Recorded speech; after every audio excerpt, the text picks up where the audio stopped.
Cette leçon abordera les sujets suivants. Les capteurs à effet Hall, les capteurs à film chaud et les autres capteurs.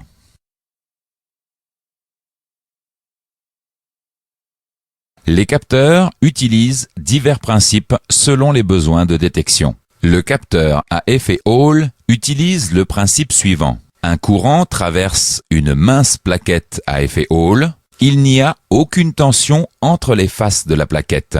Si l'on soumet cette plaquette à un champ magnétique, une tension apparaît entre les faces de la plaquette. Le capteur à effet Hall est composé d'une plaquette à effet Hall et d'un étage électronique. Une cible vient modifier le champ magnétique au voisinage du capteur. Lorsque le champ magnétique n'atteint pas le capteur, le signal est à l'état bas. Lorsque le capteur est soumis au champ magnétique, le signal est à l'état haut. Le boîtier électronique analyse le signal et en déduit la position de la cible. Vous pouvez cliquer sur les boutons pour modifier la vitesse de rotation. Le capteur à effet Hall est utilisé, par exemple, pour le repérage de la position de l'arbre à cames. Faisons maintenant un exercice avant de continuer. Que se passe-t-il si la vitesse de rotation de la cible sur un capteur à effet Hall? Dans ce chapitre, nous avons vu les points suivants. Un courant traverse une mince plaquette à effet Hall. Si l'on soumet cette plaquette à un champ magnétique, une tension apparaît entre ses faces. Le capteur à effet Hall est composé d'une plaquette à effet Hall et d'un étage électronique. Une cible vient modifier le champ magnétique au voisinage du capteur. Le capteur à effet Hall est utilisé, par exemple, pour le repérage de la position de l'arbre à cames. Il existe un type de capteur thermique qui mesure les changements de température sur une surface. Le capteur à film chaud utilise le principe suivant. On chauffe une résistance avec un courant stable et cette résistance atteint une température stable. Un flux d'air sur cette résistance diminue la température de la résistance. Le courant traversant la résistance doit alors augmenter pour maintenir la température constante. La variation de courant correspond au flux d'air. Le capteur à film chaud est composé d'une résistance, d'un capteur de température et d'un étage électronique. L'étage électronique envoie un courant dans la résistance pour la chauffer. L'air traversant le capteur refroidit la résistance. L'étage électronique mesure le courant nécessaire au maintien de la température. L'information est transmise au boîtier électronique sous la forme d'une tension variable. Le capteur de température d'air permet d'affiner la mesure. Vous pouvez cliquer sur les boutons pour modifier le flux d'air.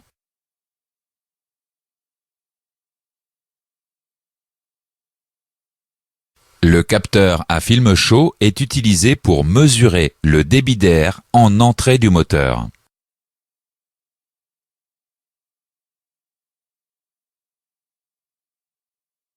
Faisons maintenant un exercice. Dans ce chapitre, nous avons vu les points suivants. La variation de courant nécessaire au maintien de la température stable d'une résistance correspond au flux d'air. L'étage électronique du capteur à film chaud mesure le courant nécessaire au maintien de la température. L'information est transmise au boîtier électronique. Le capteur à film chaud est utilisé pour mesurer le débit d'air en entrée du moteur.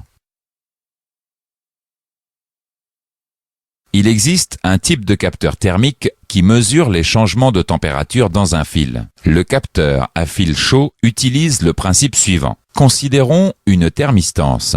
Le boîtier électronique mesure la résistance de la thermistance. Le boîtier électronique envoie ensuite un courant dans la thermistance. La thermistance s'échauffe et plus particulièrement la partie non immergée. Le boîtier électronique mesure alors à nouveau la résistance de la thermistance. La différence de résistance dépend alors de la température de la thermistance et donc de la partie non immergée. Vous pouvez cliquer sur les boutons pour modifier le niveau.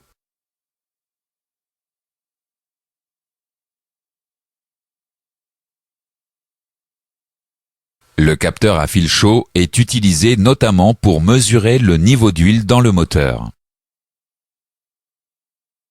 Un autre type de capteur utilise les ondes sonores haute fréquence. Le capteur à ultrasons utilise le principe du sonar. Lorsqu'il est alimenté, le capteur à ultrasons envoie une onde haute fréquence. Cette onde se réfléchit sur les objets, le capteur reçoit l'onde réfléchie et mesure le temps de parcours de l'onde. Cette information est alors transmise au boîtier électronique qui en déduit une distance. Le capteur à ultrasons possède plusieurs applications. Vous pouvez cliquer sur les numéros pour voir les symboles et les applications.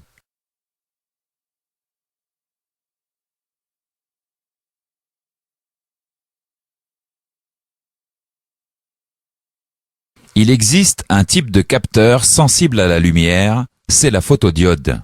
La photodiode laisse passer un courant dans le sens bloqué quand elle reçoit une onde lumineuse. La photodiode transforme donc un signal lumineux en un signal électrique. Le signal électrique est transmis au boîtier électronique qui l'analyse. La photodiode est utilisée dans les récepteurs infrarouges de commande des ouvrants. Un autre type de capteur sensible à la lumière est la photorésistance. La résistance d'une photorésistance varie en fonction de la luminosité. La photorésistance peut être utilisée comme une thermistance. Sur certains systèmes, un étage électronique transforme la variation de résistance en signal à fréquence variable. Vous pouvez cliquer sur les boutons pour modifier la luminosité.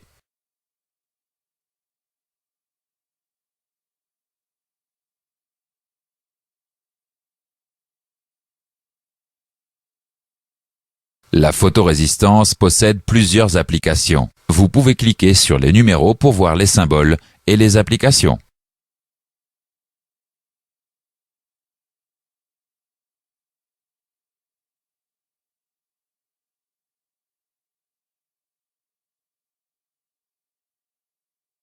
Faisons maintenant quelques exercices avant de continuer. Quelle application utilise un capteur à ultrasons? Quel principe, à quels paramètres? Dans ce chapitre, nous avons vu les points suivants. Le capteur à fil chaud utilise une thermistance.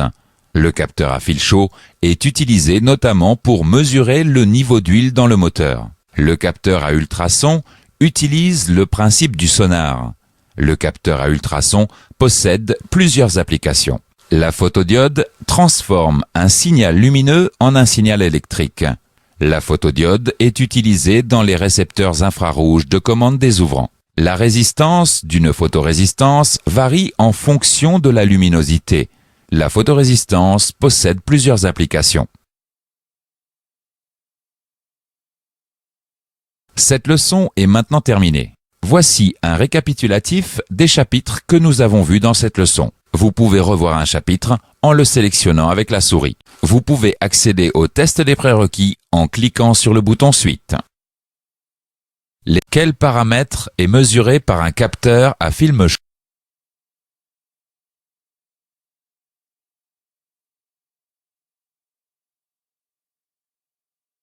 Cette leçon abordera les sujets suivants: les résistances chauffantes, les relais, les électrovannes, les moteurs à courant continu et les moteurs pas à pas.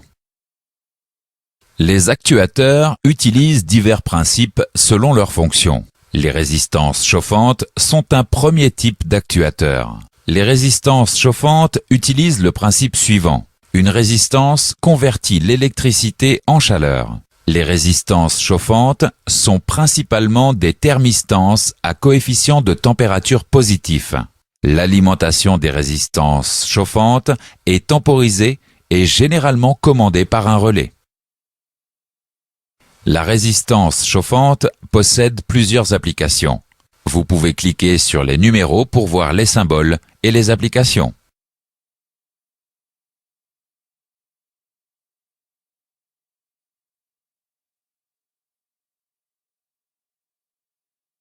Dans ce chapitre, nous avons vu les points suivants. Les résistances chauffantes utilisent le principe suivant. Une résistance convertit l'électricité en chaleur.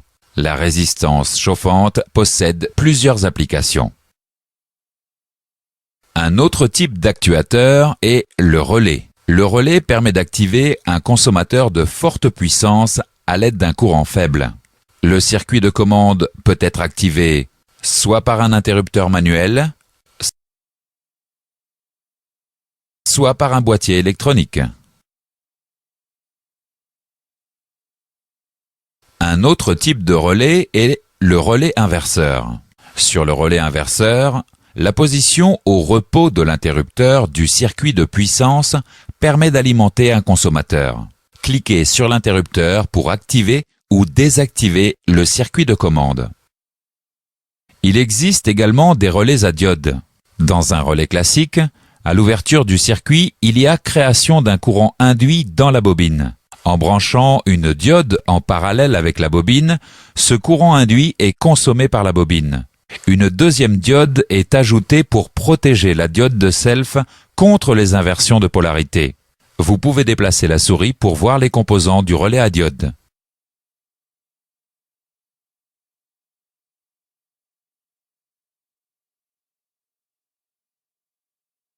Les relais possèdent plusieurs applications. Vous pouvez cliquer sur les numéros pour voir les symboles et les différents modèles.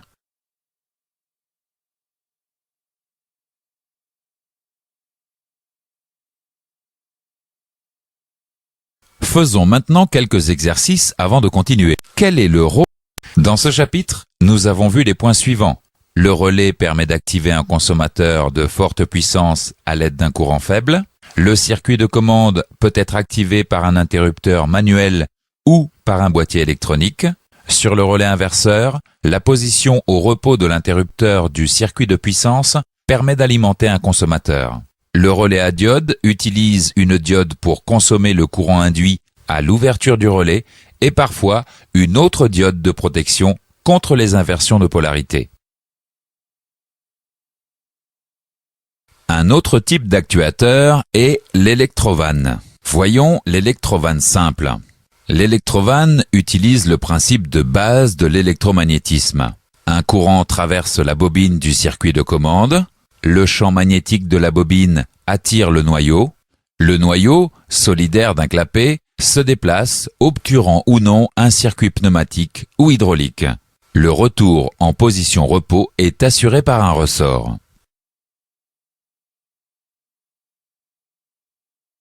Il y a deux façons de commander l'électrovanne.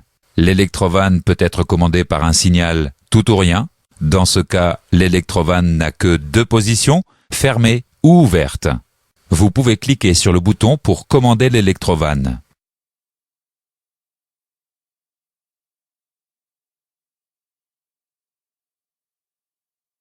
L'électrovanne peut également être commandée par un signal carré à rapport cyclique d'ouverture ou RCO. Dans ce cas, l'ouverture de l'électrovanne varie en fonction du signal. Vous pouvez cliquer sur les boutons pour commander l'électrovanne. Il existe un type d'électrovanne plus complexe. Cette électrovanne est équipée d'un potentiomètre de recopie. Ce potentiomètre est solidaire du clapet et permet au boîtier électronique de connaître l'ouverture réelle de l'électrovanne. Le boîtier électronique peut ainsi ajuster le signal pour obtenir l'ouverture désirée. Les électrovannes possèdent différents symboles et différentes applications. Vous pouvez cliquer sur les numéros pour voir les symboles et les applications.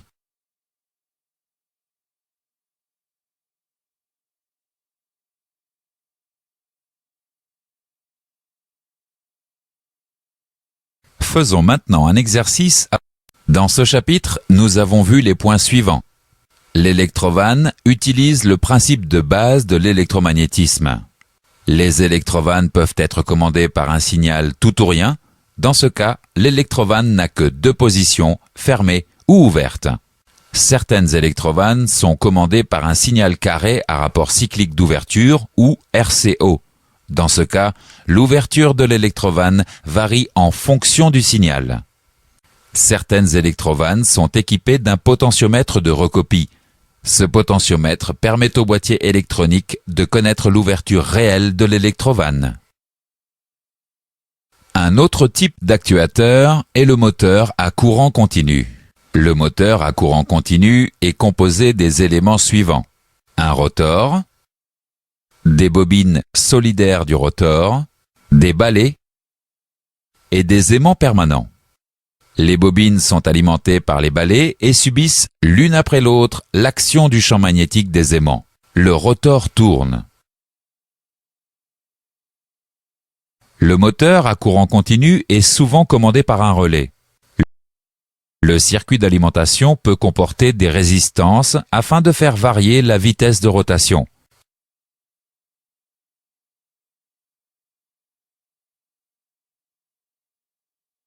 Vous pouvez cliquer sur les boutons pour commander les moteurs.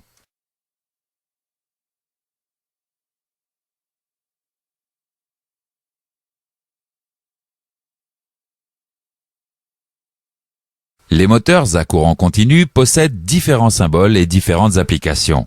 Vous pouvez cliquer sur les numéros pour voir les symboles et les applications.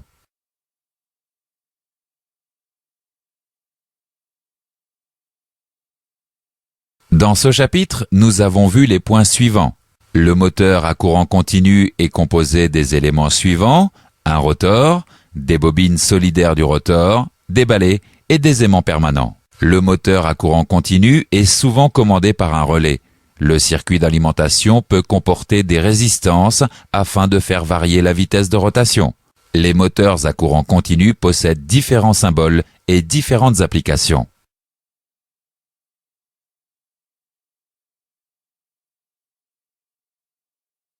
Un autre type d'actuateur est le moteur pas à pas. Considérons un aimant monté sur un axe. Ajoutons un électroaimant. Si on alimente l'électroaimant, on crée un champ magnétique qui fait tourner l'aimant. En inversant la polarité de l'électroaimant, on attire l'autre pôle de l'aimant. Mais on ne peut pas prédire le sens de la rotation de l'aimant. Pour assurer une rotation dans le sens désiré, on ajoute un deuxième électroaimant. L'alimentation des deux électroaimants permet de contrôler la rotation de l'aimant.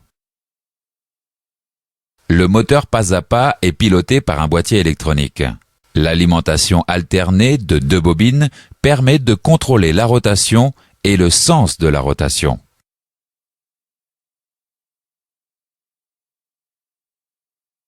Les moteurs pas à pas possèdent différentes applications. Vous pouvez cliquer sur les numéros pour voir les symboles et les applications.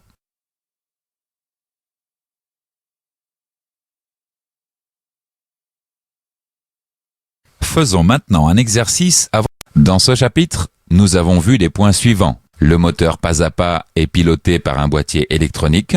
L'alimentation alternée de deux bobines permet de contrôler la rotation et le sens de la rotation. Les moteurs pas à pas possèdent différentes applications. Cette leçon est maintenant terminée. Voici un récapitulatif des chapitres que nous avons vus dans cette leçon. Vous pouvez revoir un chapitre en le sélectionnant avec la souris. Vous pouvez accéder au test des prérequis en cliquant sur le bouton Suite. Quel élément alimente un moteur pas à pas?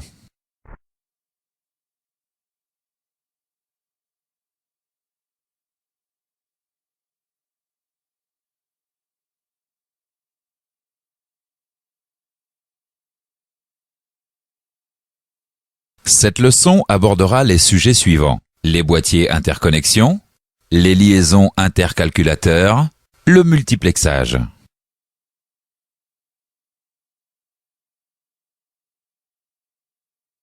Les boîtiers interconnexion possèdent deux fonctions principales, la distribution électrique et la gestion électronique de certaines fonctions. Suivant le modèle et le niveau d'équipement du véhicule, il existe différents boîtiers interconnexion. Vous pouvez cliquer sur les numéros pour voir les différents boîtiers interconnexion.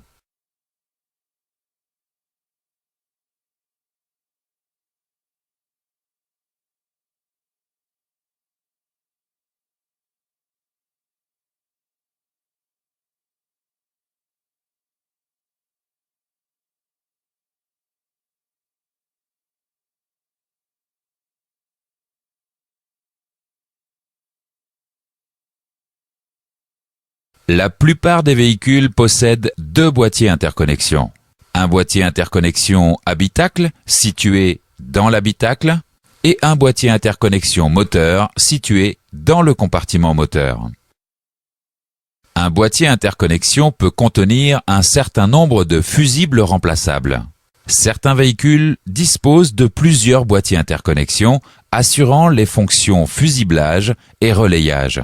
Les relais ne sont pas toujours remplaçables seuls. Ils peuvent être dépendants du boîtier interconnexion. Le boîtier interconnexion peut assurer la gestion électronique de certaines fonctions. Suivant le modèle et le niveau d'équipement du véhicule, les fonctions gérées sont différentes. Vous pouvez déplacer le curseur de la souris sur les pictogrammes afin de voir les fonctions gérées.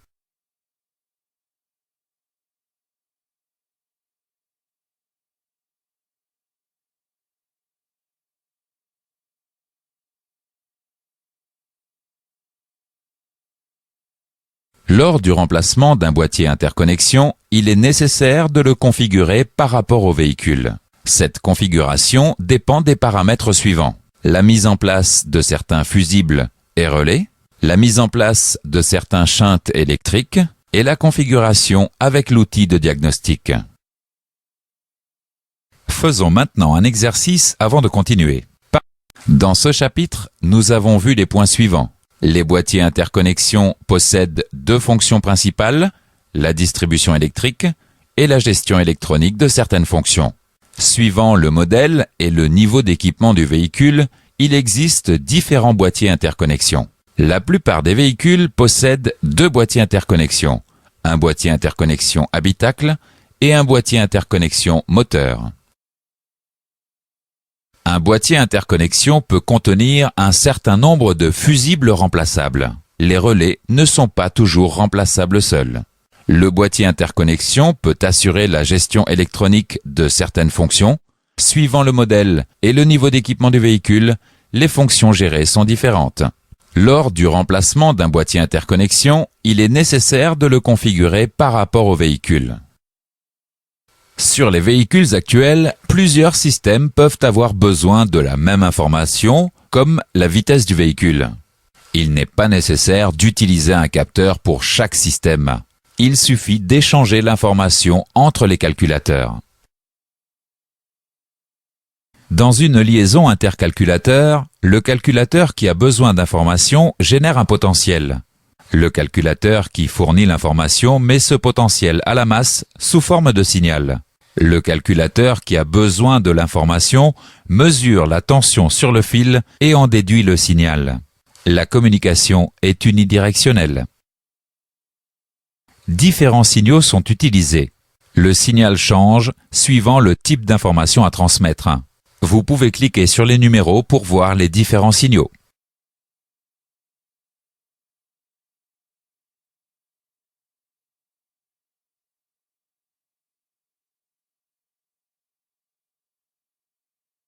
Dans ce chapitre, nous avons vu les points suivants.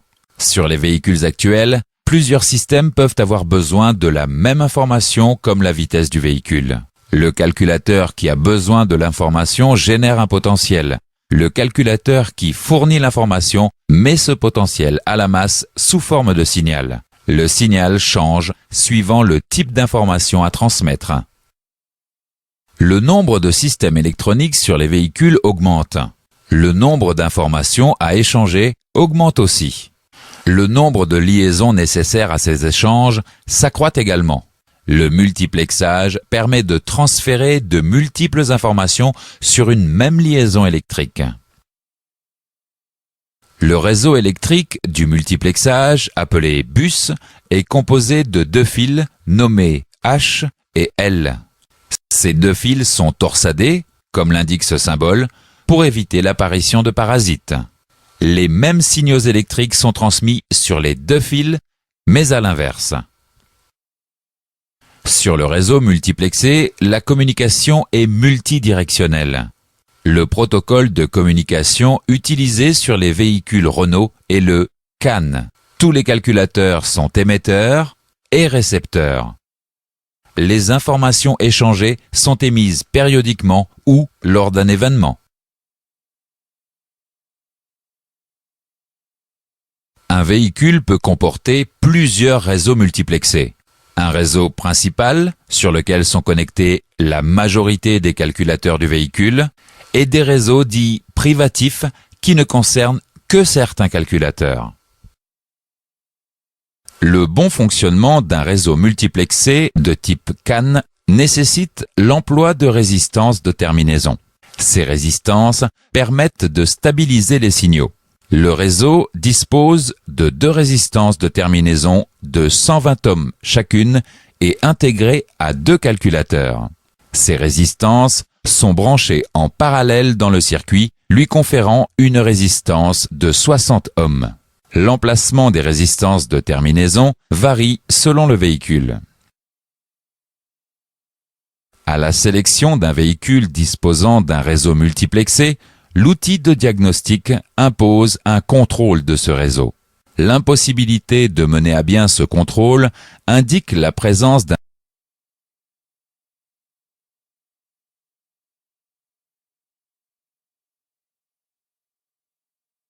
problème électrique grave. À l'issue du contrôle du réseau multiplexé, l'outil de diagnostic indique les anomalies détectées sur un diagramme.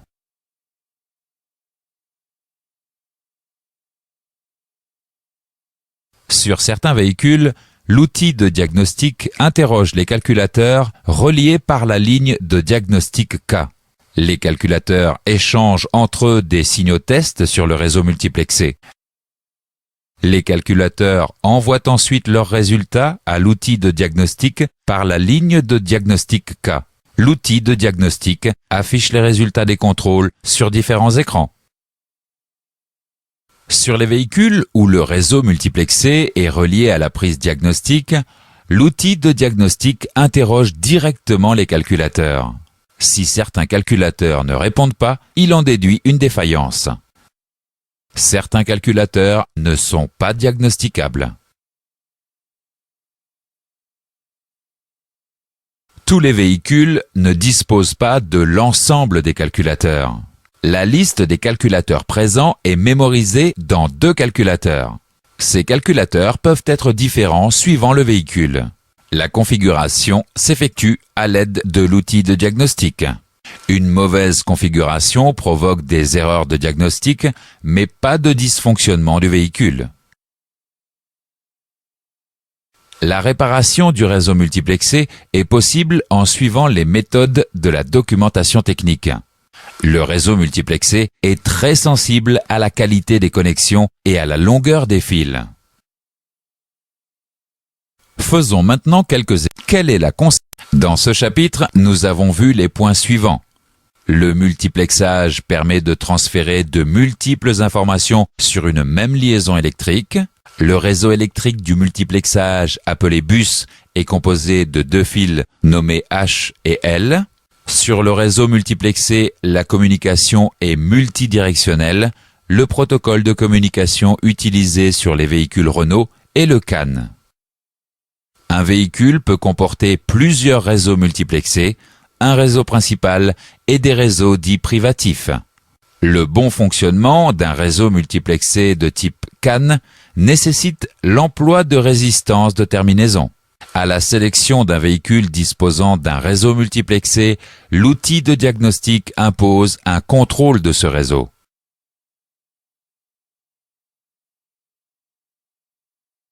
Voici un récapitulatif des chapitres que nous avons vus dans cette leçon. Vous pouvez revoir un chapitre en le sélectionnant avec la souris. Vous pouvez accéder au test des prérequis en cliquant sur le bouton Suite. Quelle représentation correspond au type de communication sur